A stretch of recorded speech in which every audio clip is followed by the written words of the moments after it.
Okay, let's get started. Thank you for joining us on this rainy Thursday afternoon to discuss downsizing.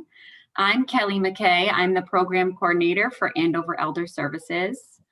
Before I introduce our speaker, I just wanted to say a few quick things. First, this is a Zoom webinar. So if you're attending this meeting, so if you're not Nancy or I, we cannot see you, we cannot hear you. So I encourage you to get comfortable in your seat. Maybe have your notebook out, maybe some nice hot tea, and pay attention to what Nancy has to share with us. If you have questions during her presentation, I recommend that you hold off until the end, and then at the end you can utilize your Q&A function, and I will be asking the questions. So if you're on a computer, you will see a Q&A function at the bottom of your screen. You just click on it and type in your question. If you're on a tablet, that Q&A function might be at the top of your screen. So it depends on which device you're using, but we will address those questions at the end as time allows. I'm also recording this webinar, so if the information's coming at you too fast and you want to rewatch it again, just reach out to me and let me know, and I will send you the recording. I have put my email address in the chat box, so you should see that. So without further ado, I'd like to pass it off to our speaker. She is here on her own time, so I want to thank her very much for being here. So take it away, Nancy. Thank you, Kelly, and I appreciate everybody who has joined the presentation today. I know we can't see each other, but I'm happy to have you joining in today. So my name, as Kelly mentioned, is Nancy Patsios. I have a business called Sorted Out Boston, and it is a home organizing and move management company. So I work with lots of people of all ages, really, to help them declutter their homes, downsize, do general home organizing improvements in their homes, but also when they're getting ready to move from one home to the next. Full service move management. So I work with lots of other affiliate vendors to really put all of the pieces of the puzzle together and really have a special emphasis on working with the senior population. So I also have that sort of niche of senior move management.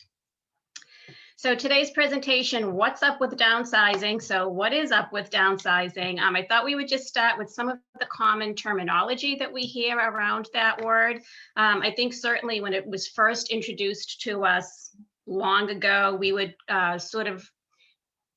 associate that with businesses and corporations that were downsizing, which meant they were just reducing their staff. They were, getting down to a smaller, more manageable size personnel and maybe changing their business operations to support a smaller business model.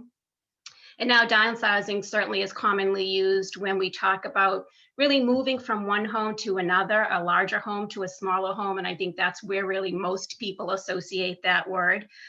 There's also a word right sizing that you might hear as well. And I kind of incorporate that or put meaning to that as far as really you're kind of making the same types of decisions as with downsizing, but for purposes mainly of staying in your home, whatever your existing home is, no matter the size of it, so that you really have just the right amount of stuff around you, all of your belongings and possessions really support, your daily living, your current lifestyle and that kind of thing without the actual move. Really, it's simply making do with less. We just reduce the amount of things and possessions that we own just to get it down to a more manageable level. So you're living with less than what maybe you were used to and all of the things that you might have accumulated previously. And you'll also hear downsizing and decluttering words used kind of interchangeably, and you might hear some of that in this presentation as well. So we're going to go ahead and get started. So when people decide that they're going to downsize, really one of the first questions is, should we move? It's just deciding of what is the best choice for us to make. Should we stay where we are? Should we make the move? And so there's lots of reasons to consider why downsizing might be a good idea. Certainly it's to reduce expenses and improve the general, household finances. So whatever those are, mortgage and home improvement responsibilities, all of that to, generally speaking, reduce expenses. I have seen people that say they're downsizing, and in theory, they might be downsizing in terms of the space, but not necessarily always in terms of the finances. So that's an important consideration to keep in mind when you're going through this decision-making process. Certainly moving from a larger space to a smaller space, if you've raised your children in a larger home, many bedrooms and spare rooms and lots of space to sort of, have entertaining gatherings and that kind of thing. Now you no longer need that space. Maybe the kids are off on their own. It may be just you and a spouse, or just, a smaller family unit. And so you just outgrew the space that you have. So it's time to go into a smaller space. It reduces or maybe eliminates all of sort of those physical homeowner responsibilities, worrying about snow removal and lawn care and, the furnace and all of those things that as homeowners, we need to necessarily be responsible for. So going into perhaps a senior living community or a condo association or something like that will take that responsibility away from you. So that's another reason to downsize. It improves safety and well-being in a lot of cases. And this is as we're all aging and our mobility might change and our homes may just not be as accommodating as our physicality is changing. So that's another serious consideration to make in terms of deciding whether or not it's time to downsize or move to another residence. Eliminating clutter and focusing on what really matters. I think if this past year has taught us that, we've been enclosed with our family pods and really, experiencing things that we might not have otherwise had the opportunity to, just spending time together, getting to know each other better, and really just spending our time and learning about those are the things that matter and not really all of the possessions and all of the stuff and all of the things that we've accumulated. So downsizing inherently has the component of decluttering built into it. Lots of people relocate to be near their family, whether or not they're across the country or in a different town. You want to be near your grandchildren, or your children want you to be near you. You want to be near your children, whatever it is. So relocating to be near family members is definitely a common reason why people choose to downsize. And maybe it's just all along been part of your retirement plan. Maybe you had a plan that once you got to a certain point in your career, in your financial status, or, even a particular age that, the plan was to move to Florida, or the plan was to move to the mountains, or whatever the case might be. That also can be one of the reasons why you're planning to downsize. And reduce stress is probably one of the top reasons why people decide to do this, even though downsizing itself as a process can be, quite stressful.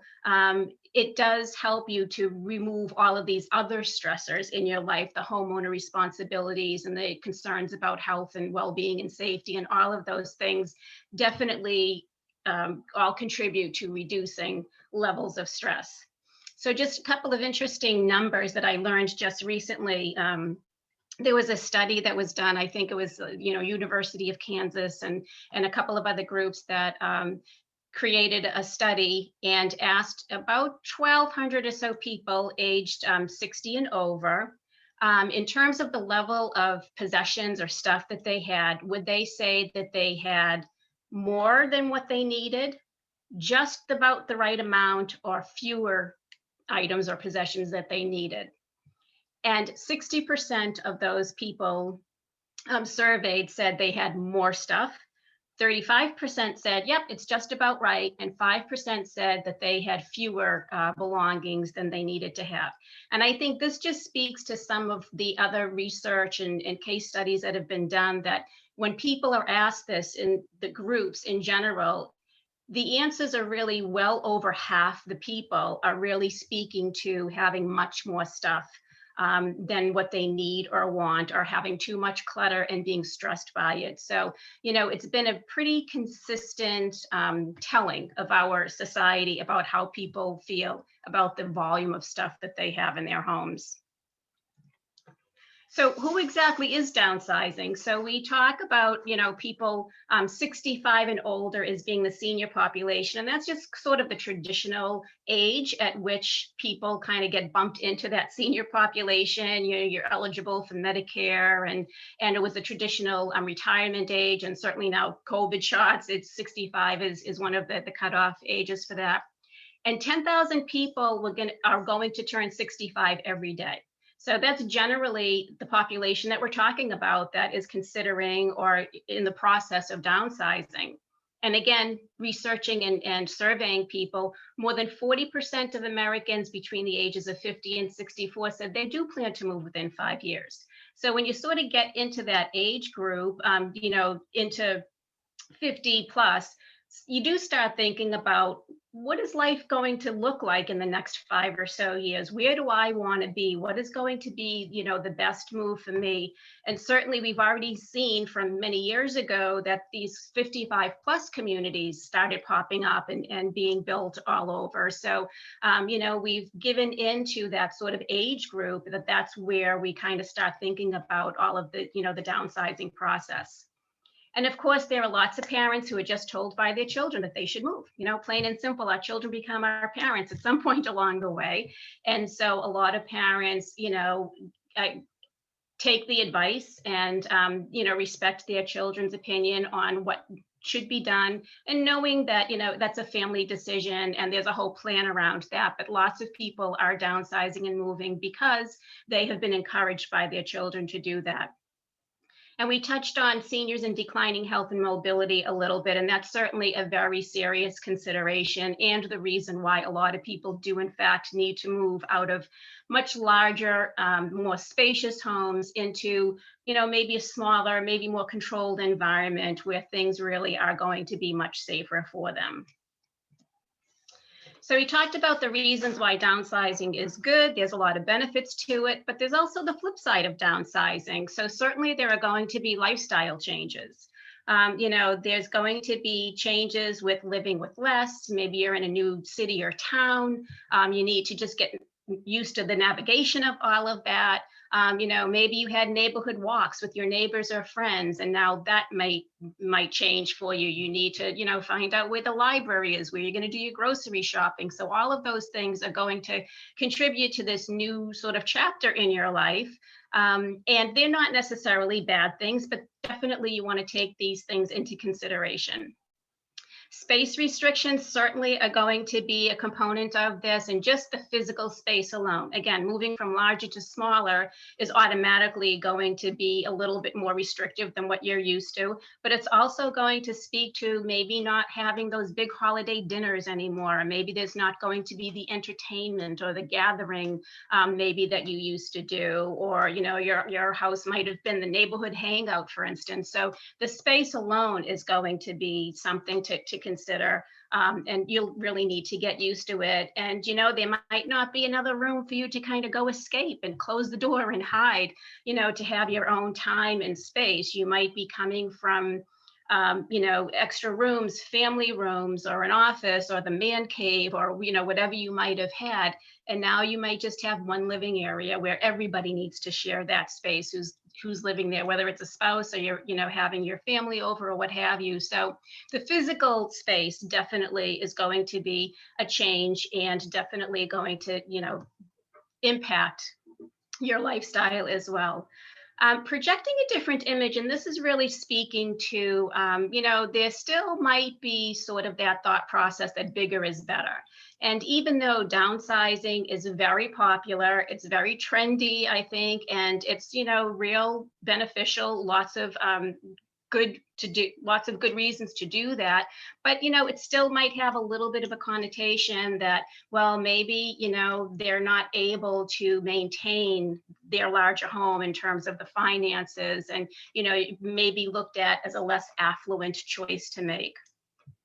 And certainly all of it is going to represent an emotional change. The process itself is going to bring up emotions as you're reviewing all of your belongings. And just knowing that you're kind of entering into a new phase of life, leaving behind a certain set of memories and lifestyles and everything that went with going from that larger house to a smaller place or just a different place in general. All of that is going to represent an emotional change as well. So you just want to be sure that you're considering all of these things. There's lots of benefits, but there are other considerations that you really want to make sure that you are factoring into the overall plan so that hopefully you have a well-rounded view to the best of your ability to know that you're really making the change that's going to be the best for you. Okay, so you decided to go, we're going to move, now what? That's probably the number one, statement or comment or question that I get from people is like, I don't know what to do. Where do I begin? How do I do this? So like any other problem, whether it's homeowning or whatever, I advocate for, you need to make a plan, to have sort of a roadmap. Where it is you're trying to get to, what is it that you're trying to accomplish? And that might sound sort of like a generalized statement, but really think about what is it that you're trying to accomplish? We talked about reducing finances. Do you really want to be living closer to family members? Do you want to reduce the volume of possessions that you have accumulated in your home? What is it that you want to accomplish? And that becomes your goal and your marker that you work towards. It's really very important to get in the right frame of mind for this because there is going to be lots and lots of decision making, and it can be emotional. You will be deciding on keeping or letting go of everything from the toothpicks to the coffee maker to the sofa to everything. So you really need to be in the right frame of mind for that and know that you're really ready to make the decisions that need to be made, because there are lots of decisions that will need to be made. And then, of course, there's lots of logistics. The timeline is certainly one of them. Whether you're putting your house on the market or you're buying another home, there's certainly a timeline that is going to need to be settled, for that, so that you know what dates you're working with, when you need to have your home ready by, that kind of thing. Or maybe if you're going into a senior living community, there's a wait list that you're on, and you will need to be ready, whenever they call you and they say, we have that apartment ready, you need to be ready to then make that move.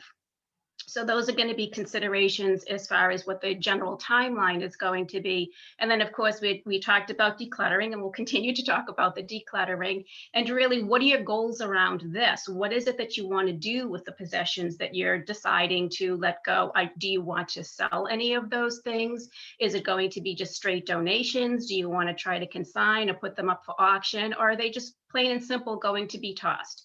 So that's part of what is it that you want to accomplish. You want to be sure that you have those clear decisions made, and not to say that things can't change. Your plan can be flexible, but you really want to have those ideas ready so that they can guide your decision making. And then included in some of these other logistics, you're going to be working perhaps with many service providers. So if you have a house to go on the market or buying, you may be working with a real estate agent or broker. Depending on what you have to remove from your house, a junk hauler, I use the term junk lovingly. That's just sort of the term that's used there, or someone who's going to come and pick up your donations. If you have a volume that warrants that kind of service, you might work with an organizer or a move manager who can sort of be your point of contact to put the plan together and keep you on track with that. Certainly a moving company.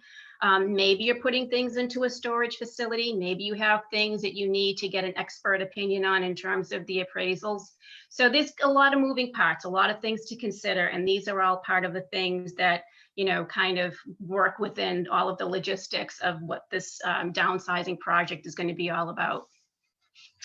So one of the things that I really, talk to my clients about is to really help them to understand that they really should decide for themselves what to do with all of their things while they have the control to do that, so that other people don't have to do it for them. And really make the decisions that are most beneficial to you and not your children, your family, or your friends. And I know that, that's a little bit of a loaded statement there. So just going back to deciding what is, what's going to happen to your things while you have control of that.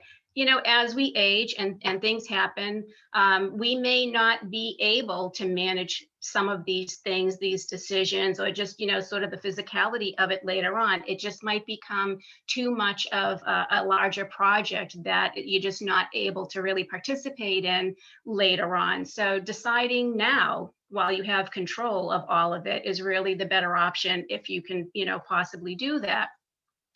And making decisions that are most beneficial to you. I know that, you know, that you may be at odds with your children or other family members who may have, you know, your best interest at heart, and they mean well and they have good intentions and all of that, but you know what you want and what they want might not align. So you really want to be sure that you have those critical conversations, rather, so that everybody understands what it is that we're trying to accomplish here, and everybody's on the same page of expectations. So that's really where you probably should begin. You know, when you're thinking about doing a downsizing project and decluttering and so forth, you really want to be sure that as you're gathering people into the fold of this, that everybody understands what your expectations are, so that they can support that. Okay, should it stay or should it go? This is you know, a big question. And I'm framing this in terms of the value of items. So I really want to emphasize and point out that when I'm talking about value here, it's not necessarily the price of something or what, you know, what an item costs, certainly not the original cost, or even, you know, what it might be, what price tag might be put on it today. It really is, the value of something is really the price that somebody is willing to pay for something. Just as you determine how much you're willing to pay for any particular item, anything that you would like to sell is going to, you know, render the price that somebody else is willing to pay for it. So you really want to keep that in mind, because sometimes we put these false valuations on our possessions. I hear a lot of people saying, well, it's a good thing, someone's going to want it, it's nice. And, you know, I think we've all heard the stories of the dining room tables and the Hummels and all of that, where it's just not what it used to be, you know, in terms of the value that these items are bringing to people's lives today. And, you know, next to that, the cost. A lot of people are, have what they feel are antiques, and also wanted to point out that an antique, by definition, these are just some bits and pieces of information here, an antique needs to be 100+ years old. So just because it was grandmother's doesn't necessarily mean that it's an antique. So it needs to be 100 years old or more, but it also must be rare and desirable. And those are two very important key factors when determining something that's an antique. Now, it also needs to be in good condition. You know, again, it needs to be kind of a scarce type of item that, you know, again, is desirable. So that, for instance, if it's artwork, then, you know, it might be desirable by, you know, people in that field, or collectors and things like that. So you really want to be sure that you understand, you know, what pieces you have. And it's at this point where you might want to get an expert opinion on that. Maybe an appraiser is the best opportunity for you to really understand, do I have something here of value? And that will help you decide, should I keep it or should I let it go? And then in the should it stay or should it go category are all the family things, the family heirlooms, or the things that you've kept from this family member or another. And you really want to decide, maybe with among your family, who wants it? You know, how valuable is it to our own family? Should it stay in the family, or is it something that, you know, it's okay to share, sort of in the broader sense, by donating or something like that?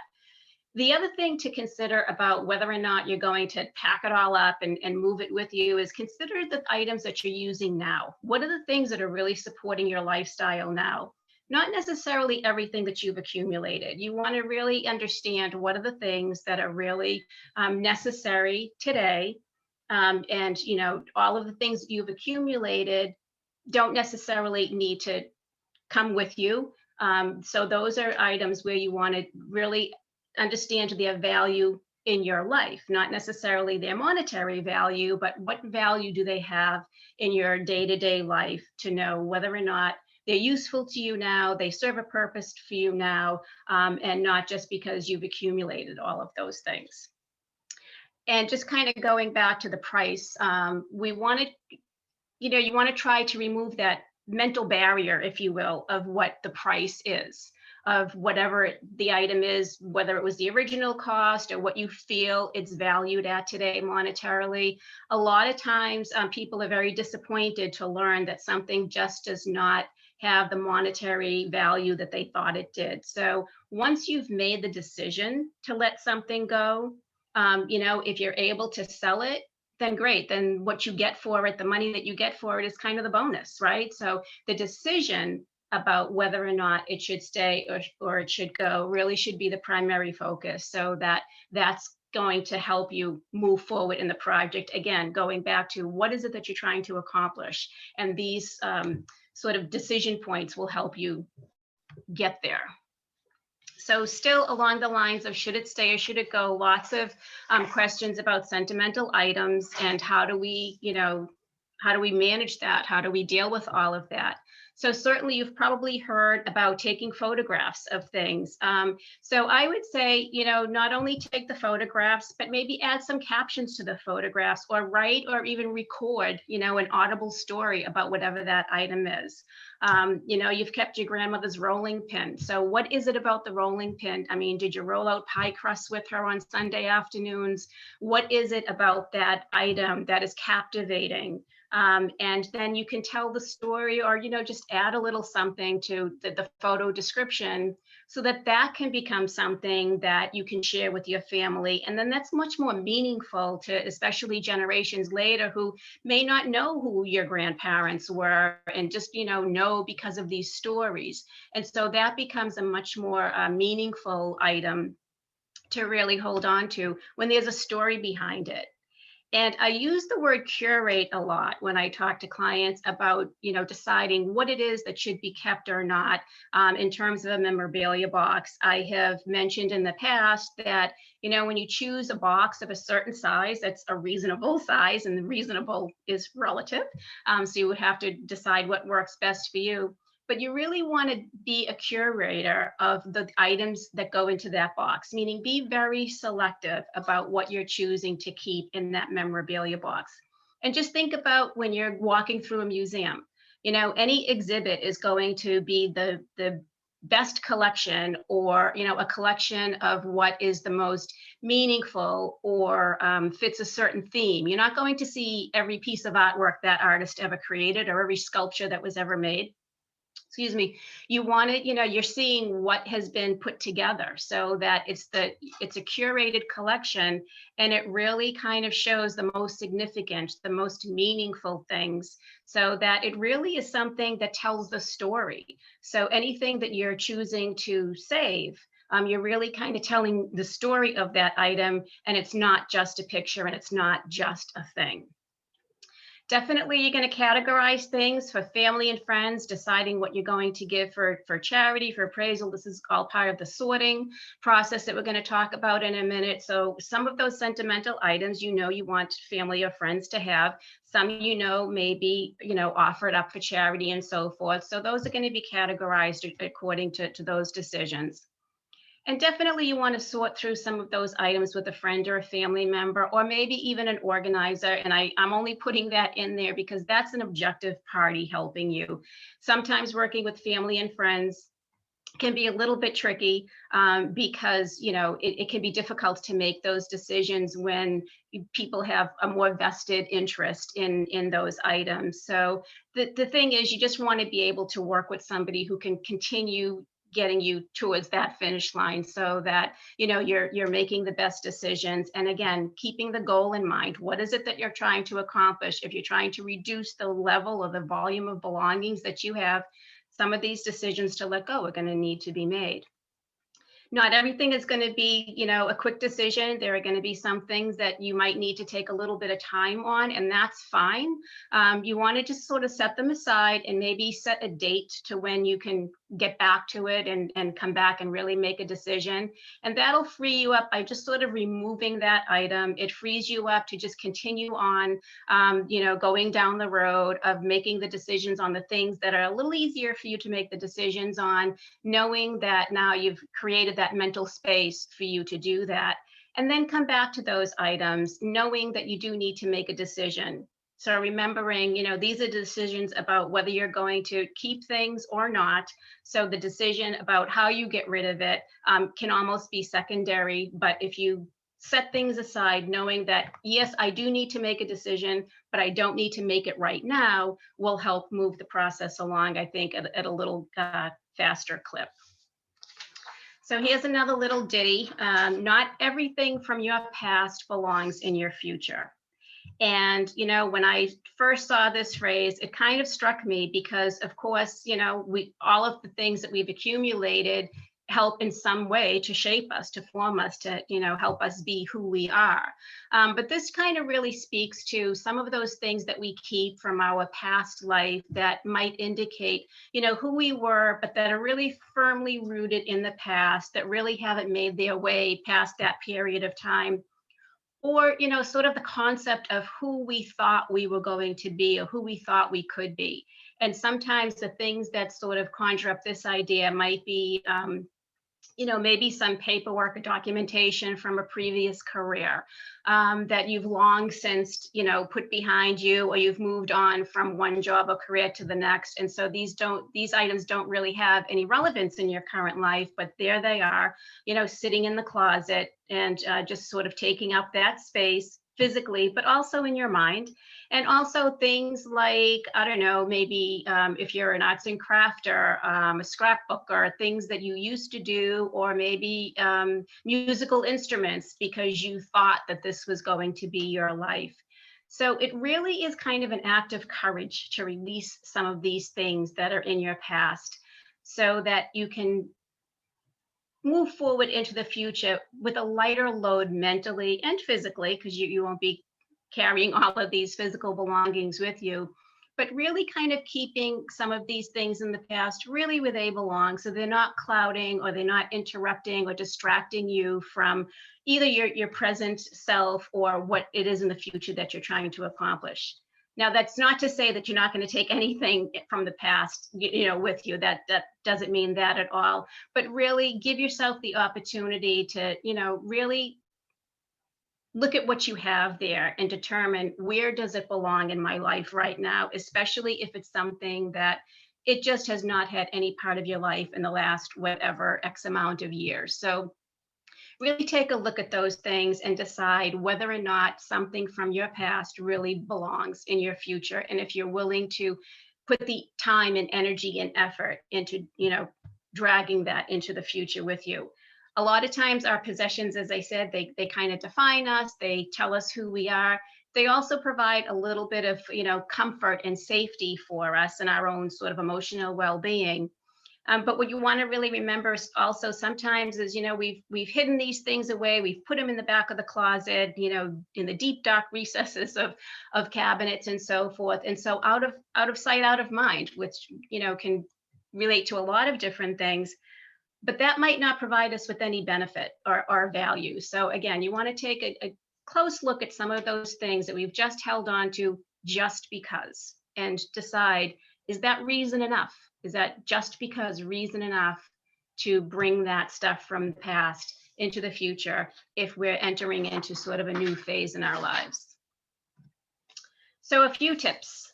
Definitely you want to set a timeline, and this is beyond sort of the general overall timeline that we talked about earlier in terms of, putting your house on the market or that kind of thing. In terms of actually starting the process and putting these tasks to work for you, know the best time of day. What works for you? What is the best time of day where your energy is up, where you're clear-minded, where you're ready to make these decisions?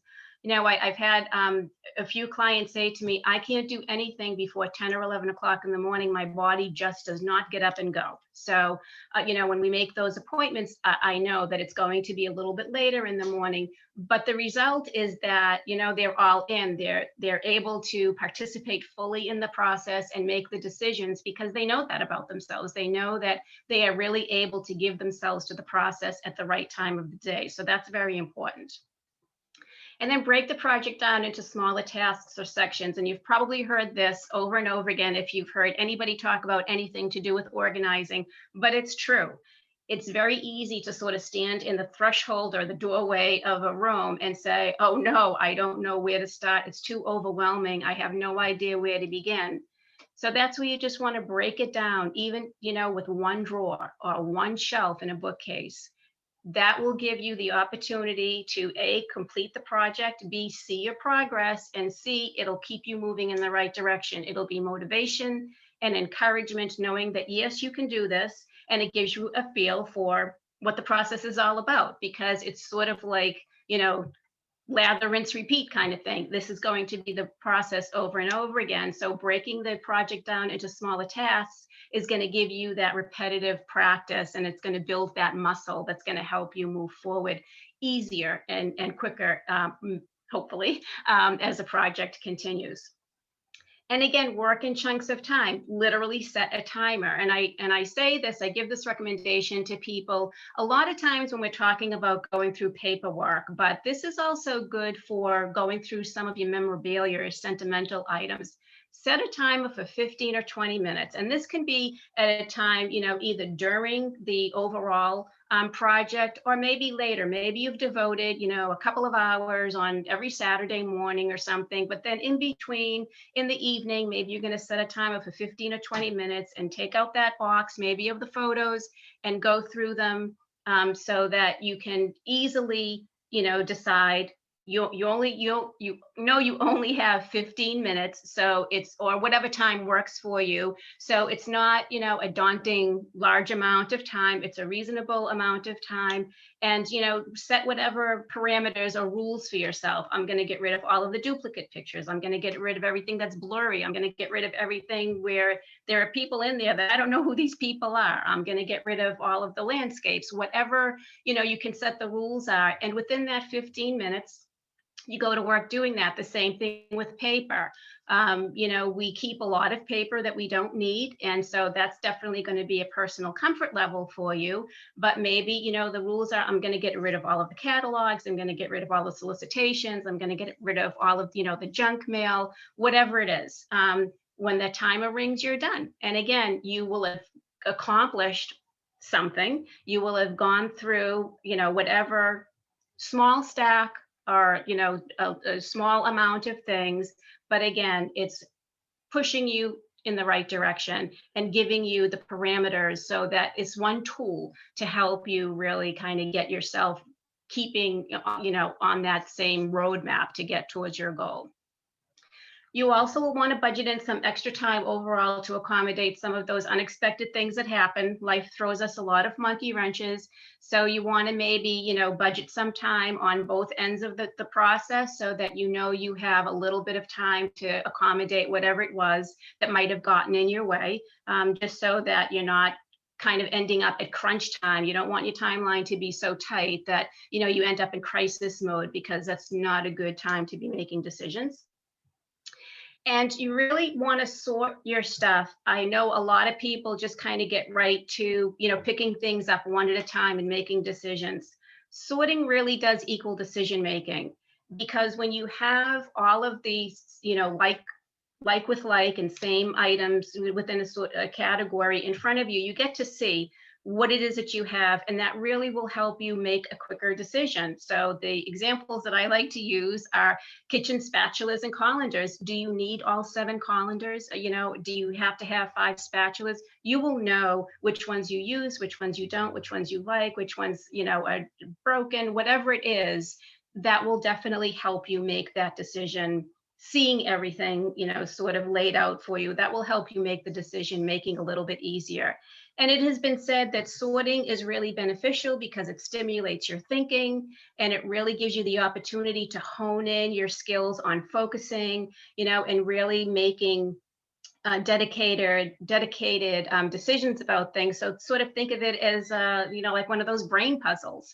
You're really focusing on that task, making the decision, and again, it's pushing you closer to the goal that you've made for yourself. It also is going to lighten the load, just logistically and just as a matter of practicality, when it comes time to pack and move all of this stuff. So the less you have to pack, obviously the better it's going to be for all concerned. You've made the decisions, so that you don't have to worry about, once you get into your new place, where am I going to put all of this stuff? You've already made those decisions to reduce those items so that it is going to be a practical tool or goal for, the packing and moving part of the whole process.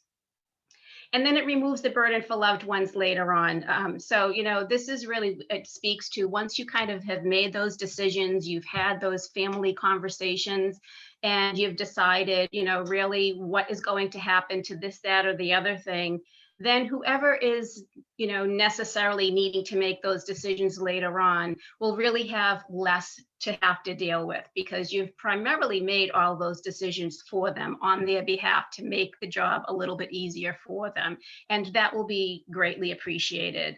I know that some people are working on estate plans, and not only just the legal documents of them, but really the estate plans of what is going to happen to all of my stuff when I'm gone. If you have very specific ideas about where you would like things to go, whether it's family members or certain charitable donation centers that you really want to be participating with, those are the conversations you want to have up front, as we mentioned earlier. Excuse me. And then your loved ones will then know exactly what it is that they have to do to honor your wishes. So making all these decisions to reduce the inventory now is definitely going to help them later on. A few more tips: measure, measure, measure, measure, measure, and then measure again. So you definitely want to have a floor plan, especially if you're going into a much smaller space. You need to know exactly what's going to fit and where. And this is going to eliminate lots of unexpected but unpleasant surprises. And again, it'll minimize the moving expenses, just in a term, because moving less. And when things are priced by weight. So you want to definitely keep that in mind. And I'm just going to share a quick story. Excuse me. I'm going to share just a quick story. I worked with a gentleman who was moving from one senior living community to another. He was going from a 2-bedroom apartment to another 2-bedroom apartment. And he was just taking everything because he was going from one 2-bedroom apartment to another. So he did not feel the need to reduce his inventory of items. He did not feel the need to plot things out on a floor plan. And so, the move happened. And as the moving company we were bringing in all of these things and, placing them in the different rooms. Once the rooms were full, the stuff kept coming in. There might have been a chair, another little table or something. And as the items were coming in, there truly was nowhere to put anything else. I mean, it was just a question of just dropping them really in the center of the room, which of course is not workable. You can't do that. And as he saw that this was happening, he was getting very, very angry, and not, not at the move managers, and really not even at the moving company. But he was realizing that this stuff just plain and simple was not fitting. And so he said, if I knew this was going to happen, I never would have moved in the first place. And so it got to the point where he was ready to rent another apartment in that senior living community just to house the overflow, just sort of as a storage unit. And so it was a really very emotional time, and it was awkward for everybody because, as much as we tried to have that conversation and, take care of things, up front, it just was not going over well with him. He was so sure that this was all just going to work out. And, sometimes those senior living communities, they might have a sort of a small storage, like cage, I'll say, for lack of a better term, that just might be like a 5x7 unit, where you can keep a few things there, maybe holiday decorations, off-season things that you really don't need to have, at your fingertips every day. Sometimes they have sort of rooms or a little, room warehouse within the building where they might take, a chair or a little table or something that they can then help another resident with. That's not always the case, and you cannot always rely on that being available to you, and nor do you really want to invest in an outside storage facility. Once you're making this decision to move, you really want to be sure that you're taking the stuff, again, that you're going to use now, things that not just because you've accumulated it, and knowing that you have a need and a reason for it. instead of spending the monthly fees to have all of this stuff stored for what? For when are you going to go back and look over all of those things that you've put into storage? And so you really, again, want to be sure that you understand the space that you're moving into. Because as organizers and move managers, we will put things away and we will organize and arrange to the best of our ability, but jamming things into cabinets and closets just because you're keeping everything and want them there is really not a good use of anybody's time or energy. And there's certainly no efficiency in there. We want to make it easy for you to be able to retrieve your things and to use your things. And so taking everything without knowing whether or not things actually fit is kind of a recipe for disaster. So measure, measure, measure, and be sure you understand just the space constraints or limitations of where you're moving into, so that you can be happy about your decisions and you're making decisions with confidence. And that's really what you want to get to. And finally, I'll say, get help. When help is offered, accept it. That might be from family and friends. It might be from professional resources. If there are tasks to delegate, if somebody says, how can I help you? You can do this. If you were having a dinner party and somebody says, what can I bring? And you say, you can bring the apple pie, you can bring a bottle of wine, give them something to do. People genuinely want to help. And when they do help, they feel good. And it helps you get to where you need to go in a timely way, in a stress-free way, because you do have help. And that's definitely going to be something that's going to be beneficial for you. Also, talk with other people that have been in a similar circumstance. Maybe they've already made a move. Maybe they're in the process and they're kind of learning what's working, what's not working. Maybe they came across some great resources. So just know what other people have gone through will help you to make some of the decisions. And certainly your decisions are going to be specific to you. But learning what has worked with other people might also be helpful to you as you embark on your own project. So that's what I have for you today with what's up with downsizing. I know that Kelly has been monitoring any of the questions that have been coming in, and I'm happy to answer some of those questions. Also invite you to be in touch with me. We can chat on the phone for a few minutes if necessary to give you some information. And I thank you all for listening in, and I will turn it over to Kelly. Thank you so much, Nancy. Fantastic job breaking down all of that information. We invite everyone to use your Q&A function if you want to type in any questions. I do have an emailed question to me, so I'm going to start off with that one. So this person said, I'm downsizing and cleaning 40 years of life. Toss, file, shred, donate. My question is this: I would like to sell now while the market is high. However, my condo will not be ready for me for another 10 months. Where can I go and what would be the most economical? Needs to be short term. And they need to take some of their furniture, but not all of their furniture. Do you have any advice for them? Well, I mean, in terms of real estate, I'm not the real estate expert. So I would say that would be something that probably a real estate agent or broker would be better suited to answer. But I mean, again, now is the time to make those decisions about what you're keeping or not. And I know if you know where you're going, if you know the space you're going into, it's certainly much easier to make the decisions knowing what it is you can confidently let go of, instead of saying, oh my gosh, I let go of that thing and I could have used it, not knowing the space. So in terms of a short-term rental, I would refer back to a real estate agent on that. I would just, again, be or try to make the decision so that you can minimize your need for a storage rental unit, especially for so many months. I feel like storage units really should be used for a very short-term temporary basis. So if you need to use that, certainly keep that in mind. We're talking about 10 months. But in terms of where can I rent, I would refer to a real estate professional. Great, thank you. We have lots of questions are popping up. So here we go. Both of my parents have dementia and I'm helping them downsize to a much smaller assisted living apartment. Any overall recommendations for this difficult process? Yeah, well, it's tough. It's definitely difficult.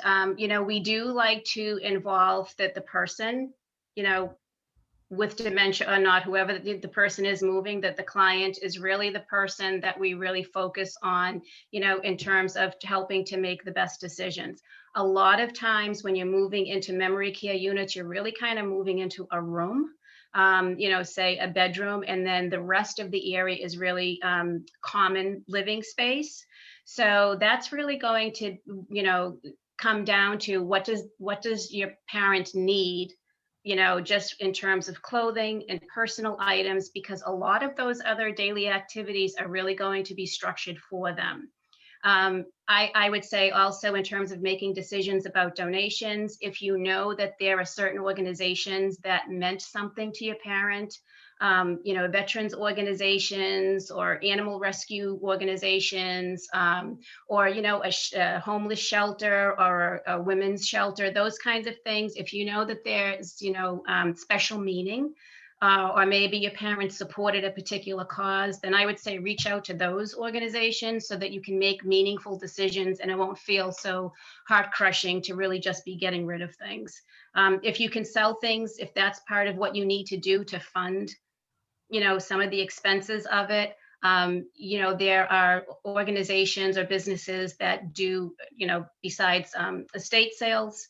There's an organization called Max Sold where they, come in and really they can put really everything in your house up for auction. So, the opportunities are there to help make it a little bit less stressful, but it is a very difficult situation. Great, thank you. Our next question, do you have any strategies for helping convince an elderly relative to downsize? Relative is of sound mind, but perhaps a little stubborn. Yeah, aren't we all? We don't want to be told what to do. So somehow it needs to be framed in such a way that it really is their decision. I mean, you want to give that person, again, the control to make those decisions. A lot of times the family dynamics are such that you end up in conflict, and you definitely don't want to do that. So I would say, have that frank conversation and really be very open and candid about, how you're feeling, but also you want to know what is your parent feeling. There's a lot of fear, of whatever might be happening with health and well-being or moving to a new place. There's a lot of fear. So I would say you really want to have that conversation and have that person, try to direct the conversation or direct you into what their hopes are, what their goals are, what they would like to see accomplished. And they may be more amenable when it's really coming from them, making it giving them the control that they feel that they may need, that they're not being, steamrolled over by, children's well-meaning intentions. Thank you. Our next question is, did you say Mac sold as an estate sale? Max Sold, it's MAX Sold. It's basically an online auction service, and certainly with COVID, a lot of things are, but they are a company that comes in and, either working with an organizer or not, they sort of categorize belongings into lots. And so they catalog them, document them, photograph them, and essentially they get put up for auction. So people bid on whatever, those particular lots are. And then there's a day where everybody will come to the home or wherever those items are to pick up. The buyer is responsible for removing, those items, but it is staffed. And a lot of people have had a lot of good luck using that kind of a service. Great. All right, that's all the questions we have here. We'll just give it another minute. If anyone else would like to ask a question, now's a good time to type it in.